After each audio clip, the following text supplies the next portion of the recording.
2 times in 20 years that I've ever even seen material from Brazilian rosewood burl that could be made into flutes, or possibly made into flutes, because I don't know what that other guy had, and frankly hadn't seen it. So it's extremely rare, and extremely beautiful, and absolutely a perfect material for making a flute from. So when I cut that wood and made all those different flutes from it, the Brazilian rosewood burl flutes that I've made, I ended up with 3 remaining pieces.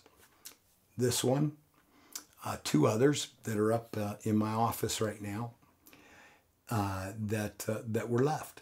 And I decided that I would put them away and wait. I just felt like there was going to be an opportunity at some point in the future to use some really incredible materials and combine them and really make something extremely special. And so I put them away. And that idea that there would come a time when I would be able to make something really special from this Brazilian rosewood burl, it began developing in me a dream of elevating my ability to create, my craftsmanship, to a level, my art, to a level that would really truly show this wood in an amazing way. And I ended up setting a goal for myself. And please don't take the wrong message from this goal. But my goal was to make a flute that was a $10,000 or more flute. An instrument that had a value that for me at that time seemed like so high that I couldn't hardly even imagine somebody being willing and desiring to pay that kind of amount for an instrument that I created from these special materials. And I could have rushed into it and just made the flutes and sold them and, benefited my family at that moment. But it became way more than the money for me. The money was just a measuring stick. It was from the very beginning, frankly. Just a way of measuring my own personal dedication to my art, and also a way of measuring other people's acceptance of what I'm doing and validation of what I'm doing. And I hope that makes sense. I really would hope that doesn't come across wrong, because, the money, of course, is important in that it's what's needed in order to continue. But in this particular case, it is very much about trying to measure my own art, my own craft. And so I set that goal for myself, and I've had many different ideas over the years about different instruments and different ways that I could build the instrument and ways, inlays and whatnot that we could do. In fact, the Flute of the Month Club began because I knew I needed a tool that would continue to push my creative abilities and continue to push me in developing instruments and intent and thoughtfulness in those instruments on a regular basis. And I started that initially with the hopes that I would develop ideas and techniques that eventually would allow me to create my $10,000 flute. And so I have. Here it is. And I'm very pleased with it. The materials all came from a special place. The Brazilian rosewood burl came through the relationship with Brandon. Had I not that great friendship with Brandon, I would never have even known about it. The Dream Ambonia burl, I've talked about that so much over the last few months that I don't think I need to dive into that story right now about getting that wood. but it is super, super precious. These are the two most precious woods, in my opinion, that I've ever worked with, ever, in all the years of making flutes. These are the two that are the most beautiful, the most acoustically vibrant, just fabulous. But the ivory and the silver on this also came from a great relationship with a good friend named Duffy Owens up in Washington. Duffy is an incredible guy, super talented musician, and a super wonderful person. He's become a good friend of our families. He and my son Tanner became really great friends at one of the Flute Quest festivals. Duffy knows all my kids, and my kids all know him, and he used to do a lot of jewelry making. He made a lot of beautiful jewelry, silversmithing, but even to the point of cutting and faceting his own gems. And he had a number of different materials that he would use in the creation of his jewelry, including this walrus ivory.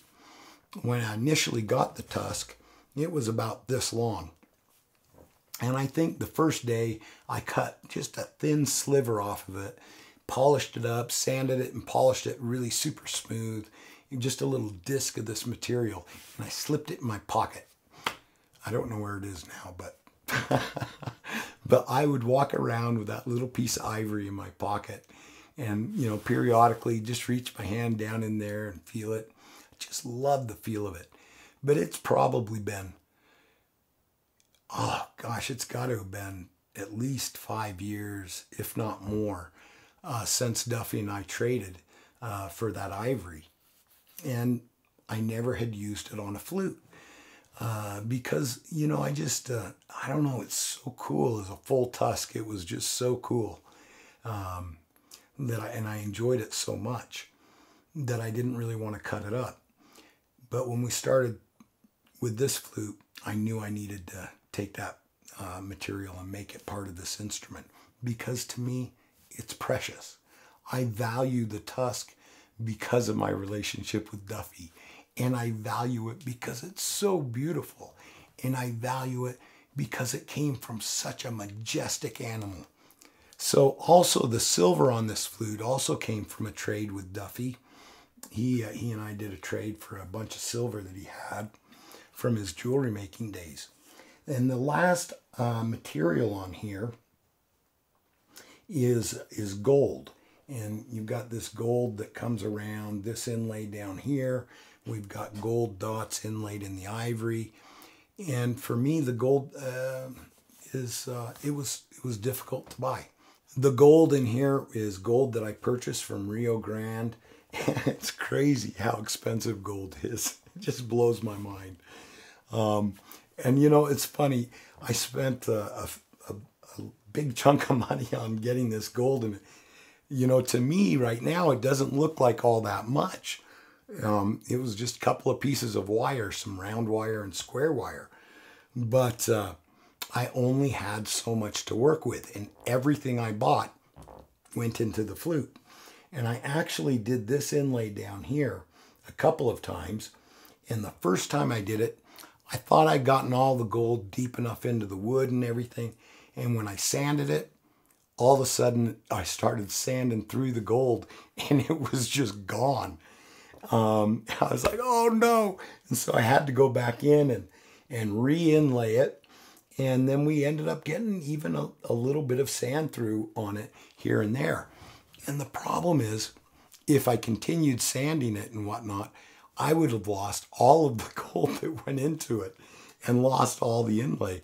And so it's an interesting balance of, making it as beautiful as you possibly can, and also recognizing that if you work something too much, you could screw up the whole thing. And so we balanced that the best we could on this flute, and I am very, very pleased with the end result. I hope you enjoy this flute, and if you have a dream flute, you have something you would like to talk about being created for you, I would love to talk to you about it. I got to tell you, I'm super excited for you to have the opportunity to see this flute being made. Pablo has been here now for a month videoing me in all sorts of processes that we go through to make these instruments. So I hope you enjoy this, and if you have questions, let me know. So I'm going to play a little bit of Fly Me to the Moon, Frank Sinatra, for you right now. I haven't figured the whole song out. At some point I hope to have this song tabulated out for you so that you can enjoy. It's a little bit of a tricky song because the range is greater than the native flute. So at some point I've got to make some decisions whether I'm going to change the bottom note or the top notes. But this is for my wife.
God bless. I hope you have a wonderful day.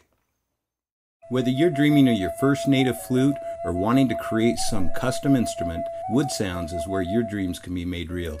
My name is Brent Haynes, and you can reach me at 801-822-1415 or brent@woodsounds.com.